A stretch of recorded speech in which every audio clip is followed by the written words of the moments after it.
não vou prometer ir muito rápido, mas vou tentar deixar claro que esta passagem parece apontar. Peço sua atenção, porque há muitas informações aqui e a gente precisa ouvi-las para o nosso crescimento. Antes de ler, eu quero identificar um grupo muito específico aqui. O que estava acontecendo é que Jesus multiplicou os pães, e a multidão foi lá que comeu os pães, começou a andar atrás de Jesus. Jesus estava de um lado do mar da Galileia, atravessou para o outro lado, foi para Cafarnaum. A multidão correu atrás de Jesus, e lá Jesus falou assim: vocês estão atrás dos pães que eu multipliquei, vocês não entenderam os sinais que eu fiz. Jesus então vai encarar um grupo, que no versículo de número 41, ele é identificado como os judeus. Este grupo talvez fosse a liderança da religião judaica. Então este grupo estava sempre atrás de Jesus, algumas vezes tentando pegar Jesus em alguma falha, algumas vezes ouvindo as coisas, saindo para ir contar para os maiorais. Então este é um grupo. Mas havia um grupo maior, que no texto que nós vamos ler eram chamados de seus discípulos. Esse era um grupo que tinha um subgrupo. Quem eram esses seus discípulos? Era aquela multidão, gente que estava andando atrás de Jesus, mas de uma forma muito pouco comprometida com o Senhor. Eles tinham entendido algumas coisas que Jesus representava e fazia, mas eles não tinham entendido o conteúdo do Evangelho de forma muito profunda. No texto que nós vamos ler, vocês vão notar que eles vão começar a deixar Jesus. E o terceiro grupo era um grupo que fazia parte destes discípulos, mas era um grupo mais apegado, aquele grupo dos 12, que você vai ver lá no versículo de número 67. Perguntou Jesus aos 12. No versículo 66, os seus discípulos o abandonaram, mas aos 12 ele tem uma palavra mais séria a dar. Então você identificou aí que tem vários grupos, e o grupo que nós vamos tratar hoje, o grupo da nossa passagem, é aquele grupo que segue Jesus, que aceita muita coisa do que Jesus diz, que acha que a palavra de Jesus, o cristianismo, vou usar aqui uma coisa que não existe na Bíblia, o cristianismo de Jesus. Veja que o cristianismo foi criado depois, né? Entendam isso. Mas a ideia de que aquela mensagem que depois veio a se tornar o cristianismo, eles entendiam que havia muita coisa interessante, mas quando o evangelho ia em confronto com o que eles pensavam, aí eles abandonavam Jesus. Jesus chega para os 12, e ele faz uma pergunta assim, verso 67. Os outros foram embora, e vocês também querem ir? A resposta de Pedro é que é muito importante. A resposta de Pedro é assim: para quem iremos nós? Só tu tens palavra de vida eterna, ou palavras da vida eterna. Irmãos, o propósito de estarmos olhando para o texto que vamos olhar esta noite é um só: é perguntarmos a nós mesmos que tipo de discípulos nós temos sido.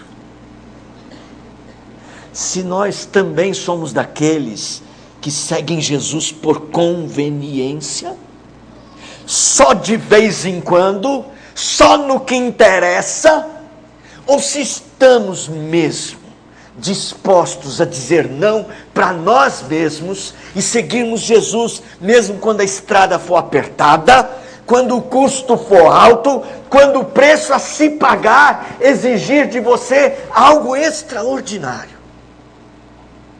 Nós temos que entrar para esse texto com esta perspectiva de descobrir que tipo de discípulo nós somos, o que realmente caracteriza a sua jornada com Cristo, até onde você vai caminhar lado a lado com Jesus.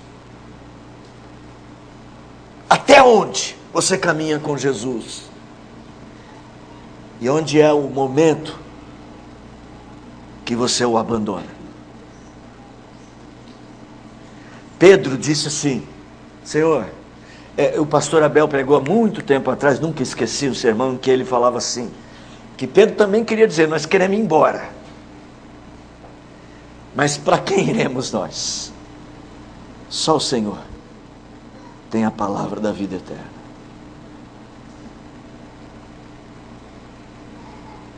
Eu queria saber, eu quero ouvir a palavra da vida eterna sempre. Nós somos falhos e todos nós em algum momento podemos falhar como aqueles discípulos. Mas se nós aprendermos a ouvir as palavras da vida eterna, irmãos, nós podemos ser diferentes. Esse é o ponto. Nós podemos sim nos perguntar que tipo de discípulo nós somos hoje. Mas acredito que o melhor a fazer é falar: Senhor, eu quero aprender a ser discípulo que vai com o Senhor aonde quer que tu fores, que está disposto a pagar o preço, a dizer não para si mesmo, a deixar tudo, porque quem não aprender a deixar coisas por amor de Jesus não é digno de Jesus. O que é preciso para ter este coração capaz de ouvir as palavras da vida eterna? Vamos para o nosso texto perguntar isso para o texto. Muitos dos seus discípulos, verso 60, muitos dos seus discípulos, tendo ouvido tais palavras, disseram: duro é este discurso, quem o pode ouvir?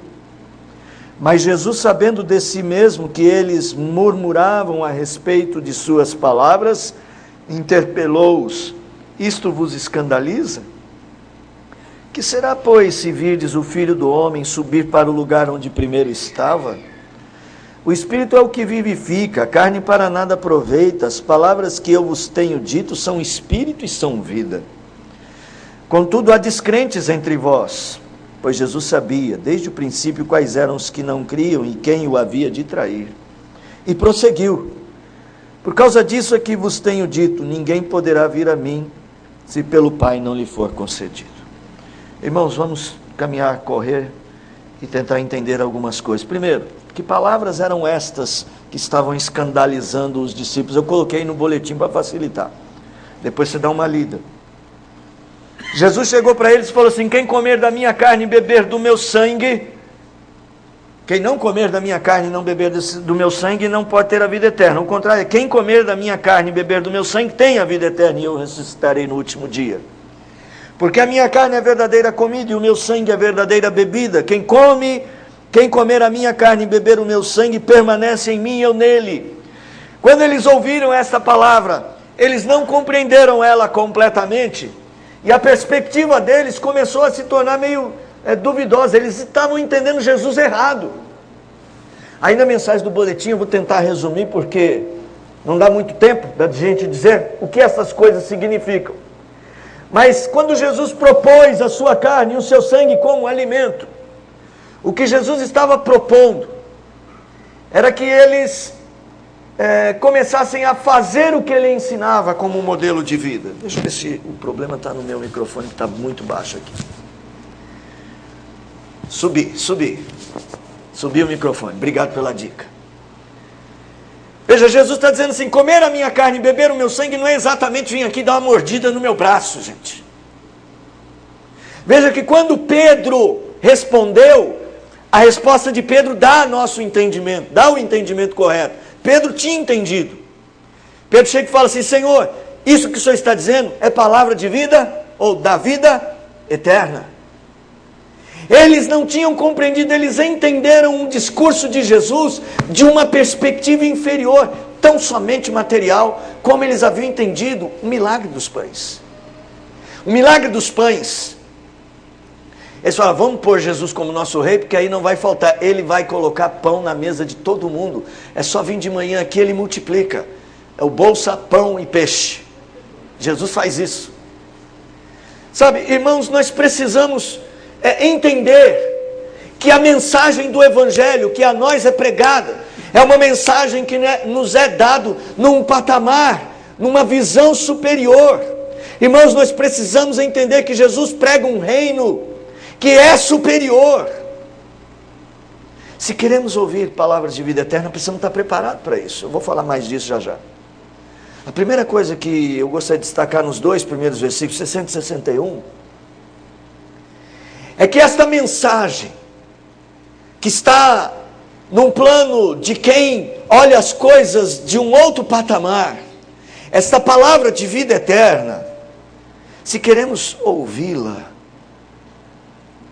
irmãos, nós precisamos estar dispostos a ouvir coisas que confrontam o nosso padrão pessoal. Sabe, quando a gente segue a Jesus, a gente não pode querer domesticar a palavra de Jesus. Nós não podemos entrar num tipo de evangelho que a gente produz, que a gente cria, um tipo de igreja que faz o que você quer. Essa igreja, ela não vai te abençoar.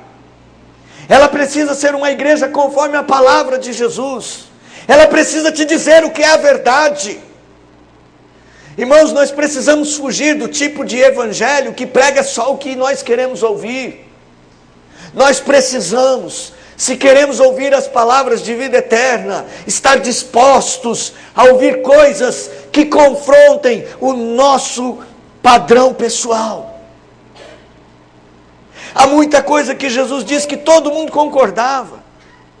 Há muita coisa que fez aquela gente ouvir. O Evangelho de Mateus diz assim que eles ficavam impressionados com a autoridade com que Jesus ensinava. Então não é que eles não gostavam da mensagem de Jesus, eles gostavam. O problema é quando a mensagem os confrontava. Só para destacar, se você notar, eles são chamados de discípulos, irmãos. Muitos dos seus discípulos. Não estamos falando de gente que tinha rejeitado totalmente a Jesus, não. Estamos falando de gente que começou a andar com Jesus. Gente que começou a dar os primeiros passos na fé e que talvez tivesse até levantado a mão: eu aceito Jesus. Ou que talvez tivesse cantado um hino em louvor a Deus por ter andado com Jesus. Eu não sei, mas eu sei que eles eram chamados discípulos. Algumas vezes nós nos tornamos acomodados com esse título que a palavra nos dá. Nós falamos assim: eu vou na igreja, eu sou um discípulo.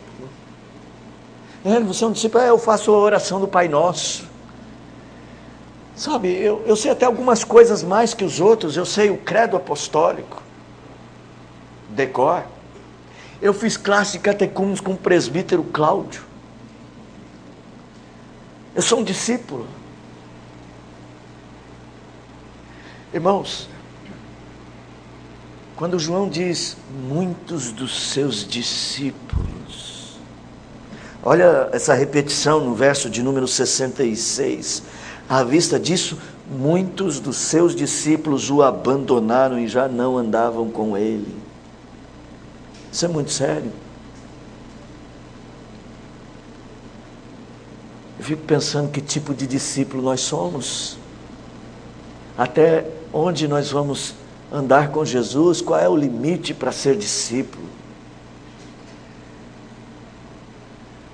O presbítero Cláudio chamou a atenção para aquele texto de Lucas em que os discípulos falam assim: é difícil fazer isso. Se eu estou falando perdoar até 70 vezes 7. Tem gente que fala assim: para isso aí eu não vou com o senhor não. Mas os discípulos falam assim: aumenta a nossa fé. Os 12, né? Aumenta a nossa fé. Nós queremos fazer isto. O jovem rico chegou e falou assim: mestre, eu quero ter a vida eterna, eu quero ser um discípulo. E eu já sou um discípulo, porque eu já obedeço aos mandamentos. E Jesus falou: está certo, então vai e vende tudo que tem e segue-me. Para isso não. Muitos dos seus discípulos, tendo ouvido tais palavras. Aí agora ele chama a atenção para estas palavras. Irmãos, é lógico, pode ser que o grande problema é que eles tenham entendido tão errado que eles achassem mesmo que Jesus queria que eles comessem como canibais a sua própria carne e bebessem o seu sangue.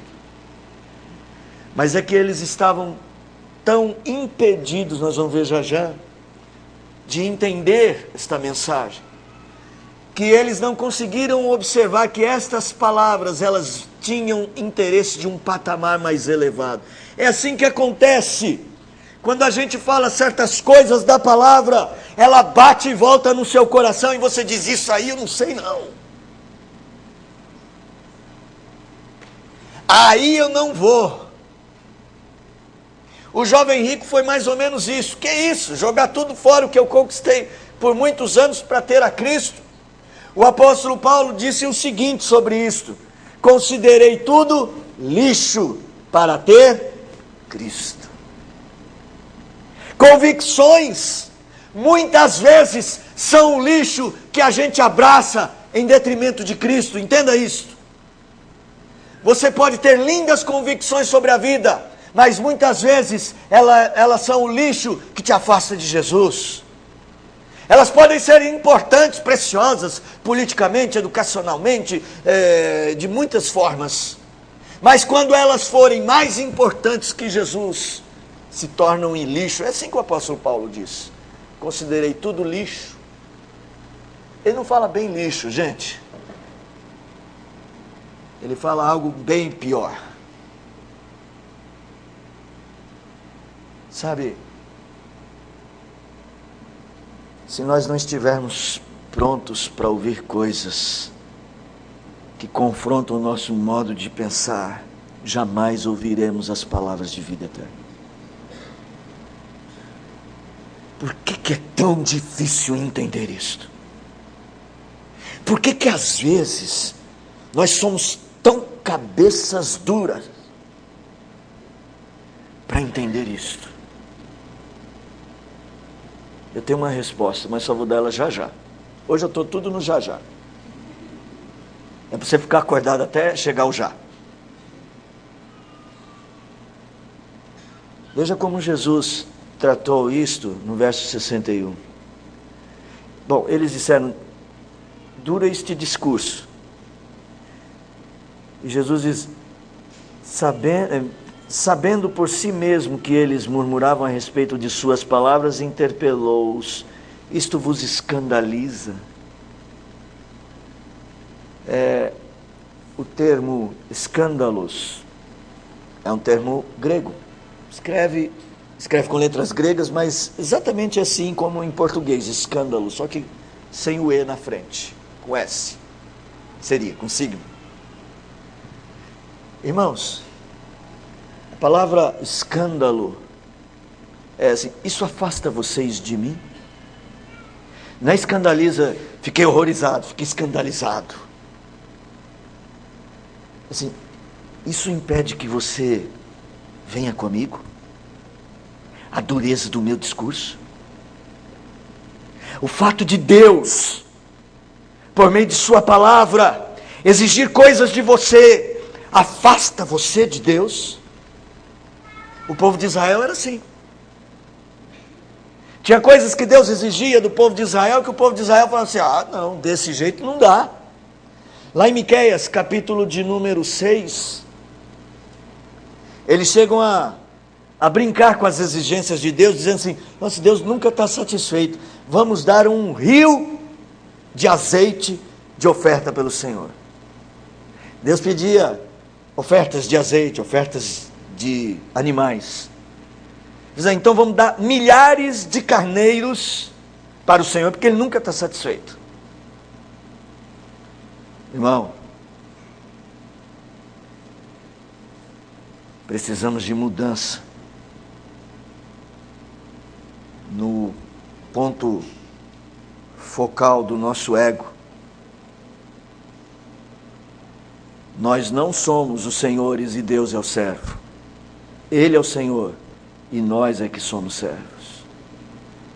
E se Ele pedir, vá para a direita, vá. E se Ele pedir, vá para a esquerda, vá. E se Ele disser fique parado, fique. E se Ele disser ande, você anda. Porque nós é que somos servos.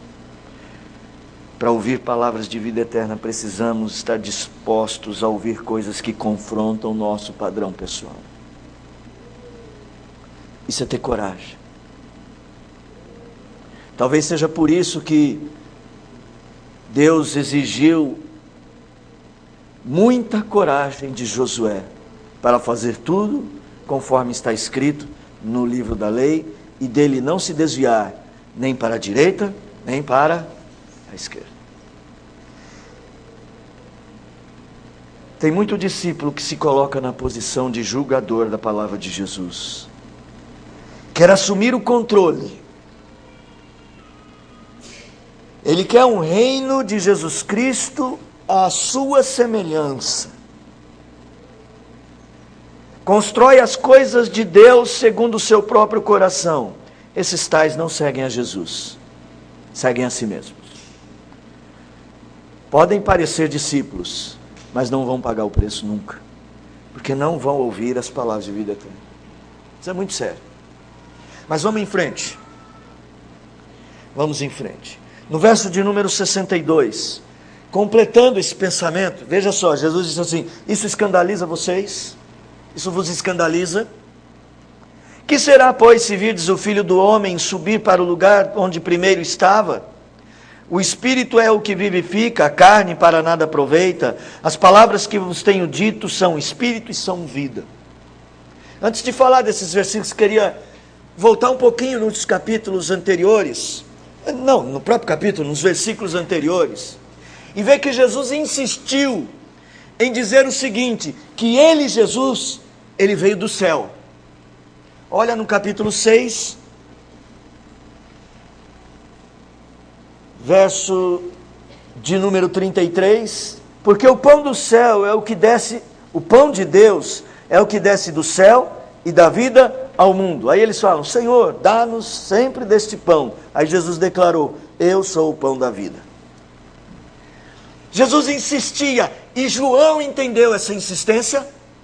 Tanto é que começa o seu evangelho dizendo: no princípio era o verbo estava com Deus, e o verbo era Deus. E o verbo se fez, ele veio do céu. Lembra como é que começa o evangelho? Ele veio do céu, termina a primeira introdução do evangelho na terra. O pão veio do céu. João entendeu que Jesus estava propondo um reino dos céus, um reino de qualidade superior, um modelo de vida superior, irmão. E Jesus repete isso muitas vezes, e até aqui nesse discurso duro, ele repete isso de novo. Olha o verso 58, no final do discurso duro. Esse é o pão que desceu do céu. Ele agora está falando, ele não disse comer da minha carne e beber do meu sangue. Aí ele fala: esse é o pão que desceu do céu, a minha carne, o meu sangue, a minha mensagem, o meu ensino, o meu modelo de reino. É isso que quer dizer. Nada semelhante àquele que vossos pais comerem, contudo morreram. Quem comer este pão viverá eternamente. Tem a ver com valores da eternidade, irmão. Olha o que Jesus está dizendo, lá no verso 62. Jesus está dizendo assim: o que eu estou dizendo escandaliza vocês? E quando vocês virem que eu não sou daqui, eu vim do céu. É isso que ele está dizendo no verso 62. Pois se virdes o Filho do Homem subir para o lugar onde primeiro estava. É porque vocês me veem aqui? É porque eu sou de Nazaré? Porque eu sou filho de um carpinteiro? Porque eu sou da Galileia? É porque eu nasci numa manjedoura? Ou pelo menos fui abrigado numa manjedoura?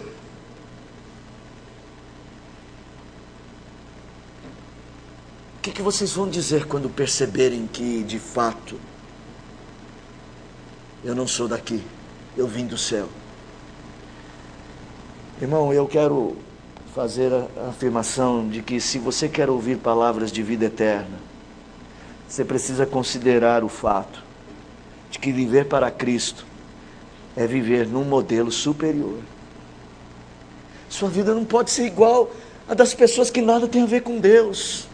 O seu modo de ver as coisas, o seu modo de exercer a profissão, de estudar, o modo como nós criamos nossos filhos, o modo como nós agimos na sociedade, o modo como nós procuramos o nosso direito, o modo como nós resolvemos as nossas questões, não pode ser igual ao dos homens do mundo, porque ser um discípulo, ouvir as palavras da vida eterna, é buscar um modelo de vida superior. Mas tem gente tentando resolver a vida do mesmo modo que um ímpio faz, buscando nas mesmas ferramentas, do mesmo modo, e às vezes fazendo até mesmo as coisas pecaminosas que eles fazem. Irmãos, a proposta de Jesus, do Evangelho de Jesus, da Palavra de Deus, nunca foi um reino aqui da terra. Ele será sim útil para abençoar essa terra, mas o seu padrão não é o padrão do homem e do pecado, é o padrão de Deus. Capítulo 55 de Isaías, eu não estou abrindo com vocês para ir rápido. Isaías diz assim, que o pecador, o perverso, tem que deixar o seu caminho e se converter ao Senhor, porque os caminhos do Senhor são mais altos que os nossos caminhos, e os pensamentos do Senhor mais altos que os nossos pensamentos. Isaías já estava falando disto, que a proposta de vida para nós é nos tirar deste modelo caído. O namoro tem que ser como o namoro de alguém que vive um patamar superior. A escolha do que vai fazer para sustentar a família, ela não é igual a de um ímpio. É alguém que humildemente aceita o que Deus coloca para servi-lo. Quero que você compreenda, irmão, que é disso que eles estavam se escandalizando. Eles não queriam esse reino celestial. Eles queriam um reino do jeito que eles tinham projetado antes. Eles queriam alguém que viesse destruísse Roma e que subjugasse os outros povos. Aí quando Jesus vem e diz assim, amar o seu inimigo, opa, não tem nada a ver com o que a gente quer. A gente quer que o inimigo se exploda. Era isso que eles queriam.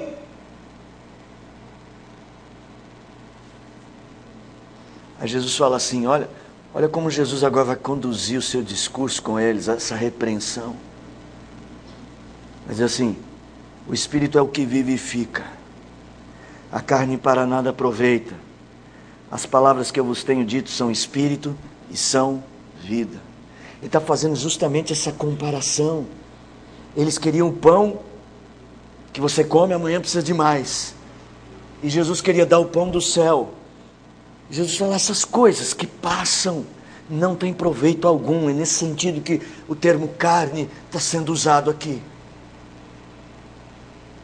Às vezes, irmãos, nós batalhamos por tudo o que perece. Nós damos a vida por tudo o que passa, mas não damos a vida pelas coisas eternas. E nós precisamos mudar. E se queremos ouvir palavras da vida eterna, precisamos buscar coisas que nos façam pensar de modo elevado. Então não se traia e não deixe o seu coração trair a você mesmo. Porque se você lembrar bem, Jesus está dizendo que ele sabia o que eles murmuravam. A palavra murmurar aqui é fazer barulho no coração. Ah, sim, Deus sabe que você está fazendo barulho no seu coração, tá? E às vezes a gente faz muito barulho no coração. Fica fazendo barulho assim. Você pensa, será que está falando para mim? Ah, eu não acredito em nada disso. Isso não dá na prática. Eu já ouvi várias vezes. Esse último eu já ouvi várias vezes. Na prática não serve. Depende. Prática de qual reino? Eu acho que essas pessoas têm razão. É que elas não disseram. de qual patamar elas estão falando. Jesus está falando de um patamar elevado. Sabe, a visão de quem olha a rua da calçada. Se você estivesse hoje lá na Paulista e estivesse lá no meio do povo, e você estivesse em frente lá ao MASP, você ia ver a multidão, você ia ver gente passando assim na sua frente, você está vendo que tem bastante gente ali. Mas se você estivesse no helicóptero, vendo a multidão, você tem uma vista diferente, não tem? Lógico. Gente, eu não tenho coragem, mas deve ser gostoso andar de asa delta. Eu não tenho coragem mais para isso. Mas é um voo de asa delta, Cláudio. Enquanto ele não cair, está ótimo. Ter a vista. Tem um programa numa TV que é o Brasil visto de cima, uma coisa assim, é lindo. Eu vi essa semana a cidade de Brasília. Como Brasília vista de cima e de longe ficou bonita. A gente tem muita coisa bonita na cidade de Brasília. Quem não foi lá precisa ir. Ah, entendi, vocês estão rindo de outras coisas. Eu não peguei. Sabe, só que este patamar do qual Jesus está falando, o ponto de comparação não é o limitado quanto mais extenso. É a verdade contra a mentira. Não é quem está na calçada está vendo uma multidão, e quem está lá em cima vê essa multidão mais ampla. Ótimo, é uma comparação até possível. Mas o que Jesus está dizendo é que o contraste entre carne e espírito aqui é o contraste entre mentira e verdade. Alguém pode decidir segundo os caminhos da mentira, que diz que não existe um Deus que controla todas as coisas. Mas Jesus diz, existe um Pai que me enviou para revelar estas coisas aos pequeninos e dizer a eles que um dia este Pai vai transformar tudo o que existe e tudo será santo e perfeito. A proposta de Jesus não é só que ela era mais elevada por uma diferença de patamar, não. É que ela é a verdade que eles não enxergavam.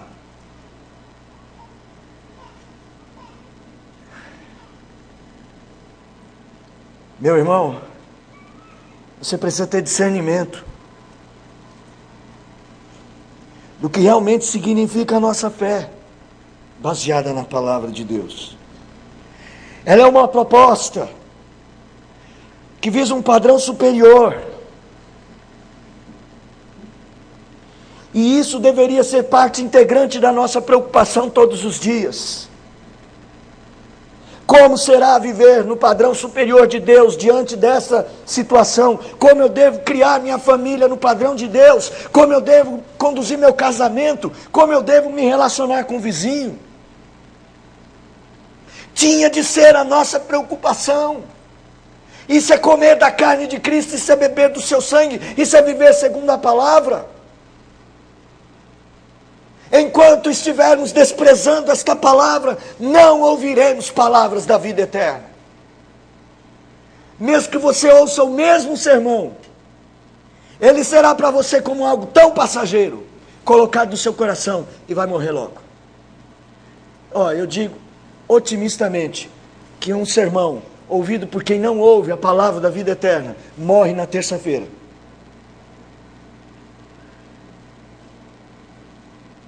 Mas quem busca Deus para ouvir a palavra da vida eterna, do seu interior fluem rios de água viva. O coração dele está sempre pronto para trazer à tona a palavra viva que muda. Você precisa considerar a sua caminhada nesse patamar, irmão. Amanhã você vai trabalhar. Amanhã você vai estudar. Vocês vão resolver problemas. Nós vamos enfrentar dificuldades. Ou nós vamos ter grandes bênçãos que as grandes bênçãos sejam maiores que as dificuldades. Eu peço a Deus. Mas todas estas coisas, não importa quais sejam, têm de ser vistas de um padrão superior. Prometi ir rápido, né? Verso 64.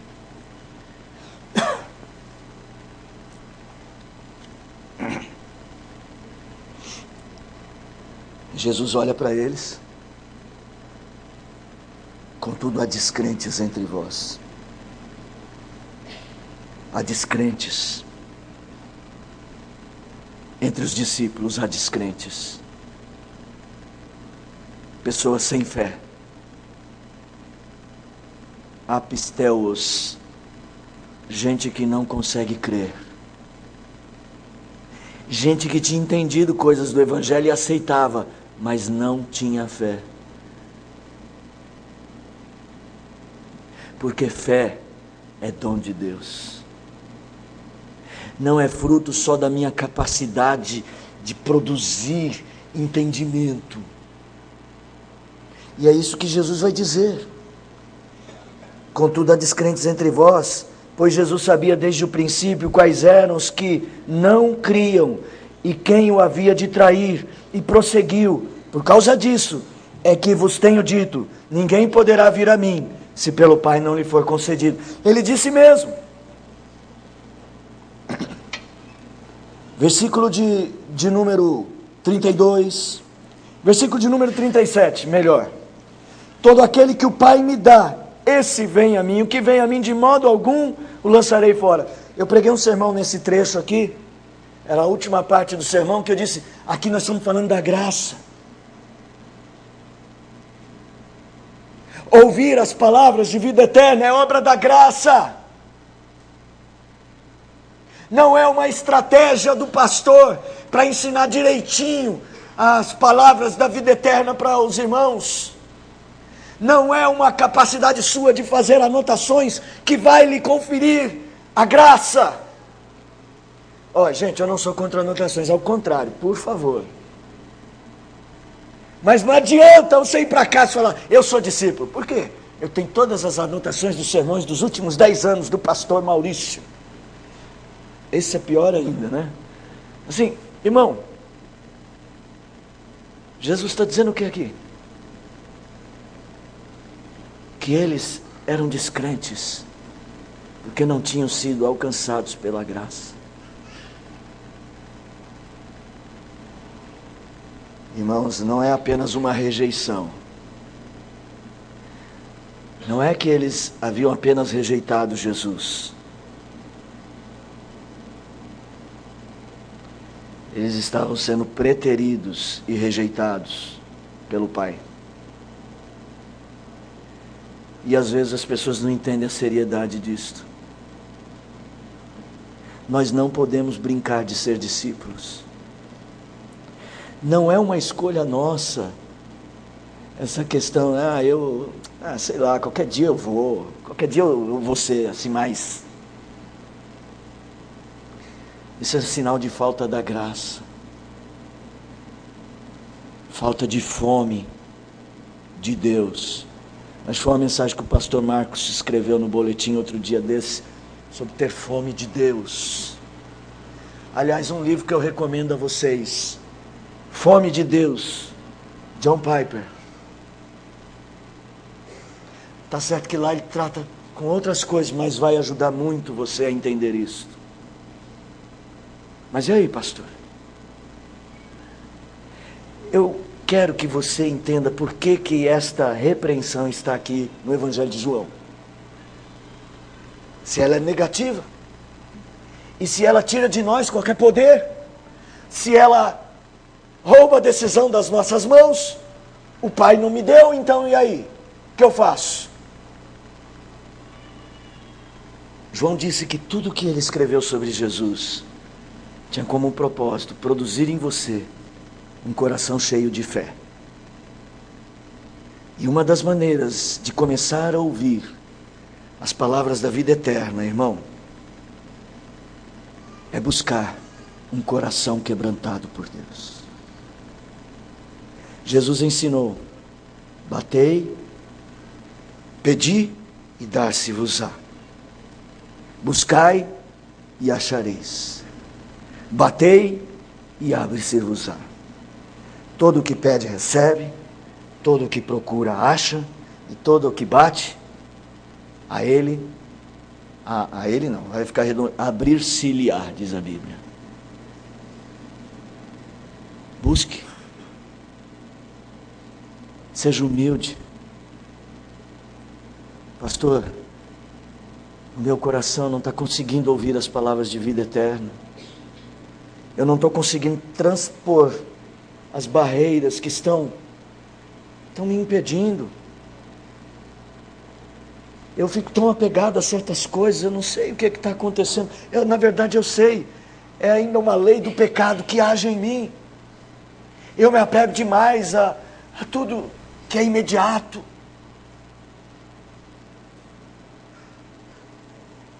Pedi, batei, buscai, fale com Deus. Fale com Deus.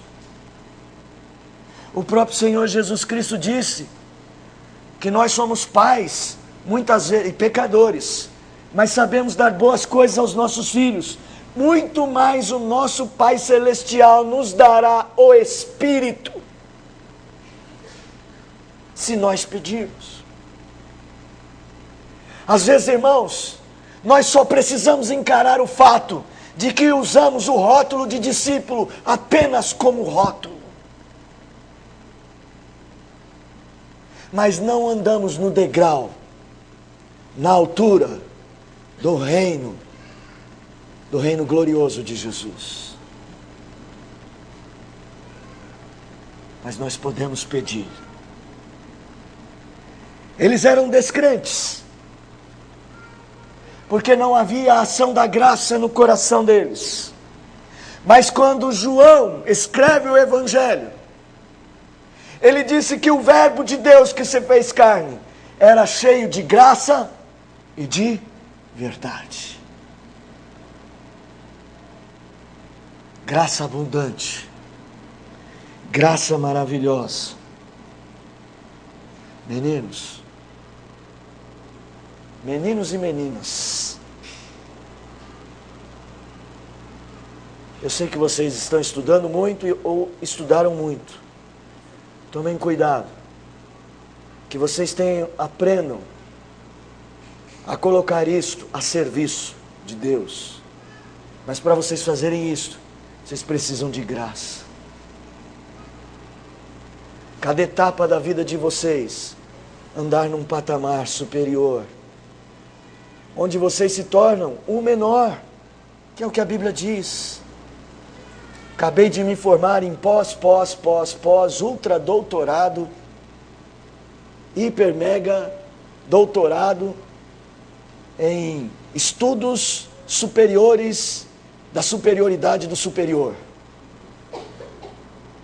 Esse é o curso mais que ele te faça mais pequeno não, que ele te faça o menor. Senão o professor de português vai me corrigir, o mais pequeno. Que ele te faça o menor, o mínimo. Isso é andar no degrau de Jesus. E se Deus te der muitas coisas nesta vida, e te abençoar muito, e você acumular muitos bens, seja servo, o menor.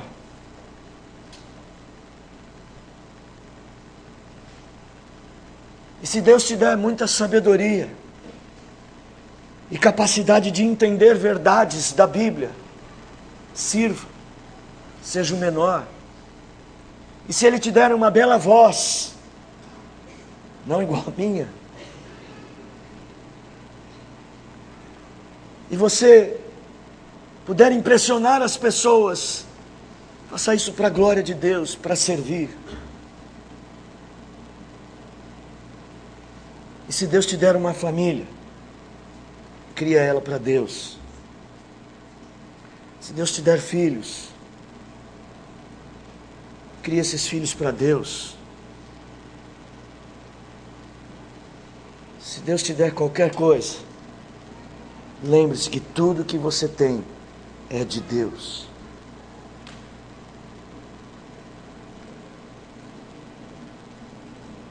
Para ouvir palavras de vida eterna,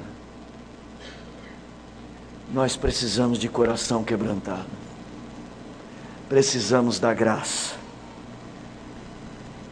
Sabe como é que a gente ouve as pessoas: vamos orar, pastor, buscando avivamento. Irmãos, eu já sonhei tanto com essas coisas. Sempre que eu encontro a Maria Teodósia, a nossa conversa é a mesma: pastor, precisamos de um avivamento. A Maria tem a capacidade de avivar o meu desejo de avivamento. Ela não está hoje aqui, mas a Maria consegue fazer isso em mim. A história, né? Eu fico pensando: Deus, por que a gente ora tanto por avivamento e ele não vem? Eu acredito, irmão, que eu estou começando a pensar que talvez a gente esteja desejando um avivamento para a coisa errada. Acho que a gente está desejando avivamento para a igreja ser forte.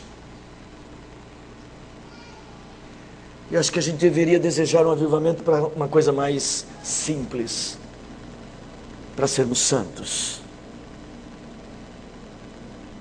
capazes de simplesmente ouvir as palavras da vida eterna e ir para casa com o coração alimentado, porque nós comemos da carne e bebemos do sangue, porque a carne dele é vida, o sangue dele é eterno. Vamos pedir isso para Deus. Que tipo de discípulo nós podemos ser, irmãos? Vou dizer que nós podemos ser o melhor tipo. Ele é humilde, ele não busca os seus próprios interesses, ele toma a decisão de viver para Deus e ele entende a existência do ponto de vista de quem existe para servir.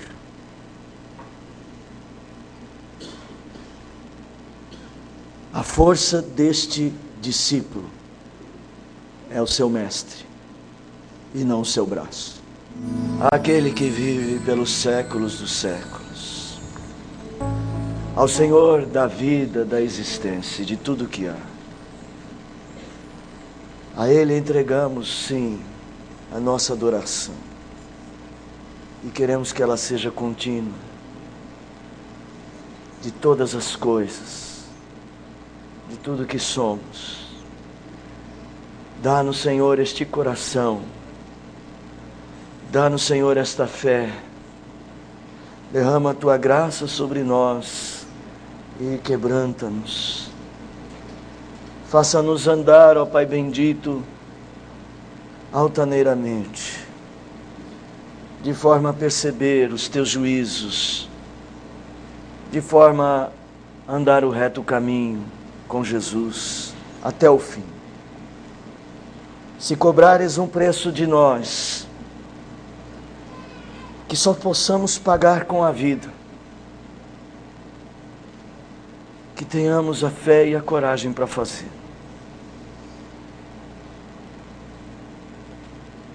Se exigires um caminho de nós, que tenhamos que cortar na própria carne, nos ajude a fazer aquilo que te agrade e escolher a Tua vontade. Que a nossa comida e a nossa bebida seja fazer a Tua vontade, Senhor. E que a graça do nosso bom Deus, o Pai, o amor insondável de Jesus Cristo, Deus Filho, e as ternas e eternas consolações do Deus Espírito Santo, estejam sobre vós, meus amados irmãos, e sobre toda a nossa família da fé que está espalhada pela face da terra, hoje e todos os dias, até a volta gloriosa do nosso Senhor e Salvador Jesus Cristo. Amém.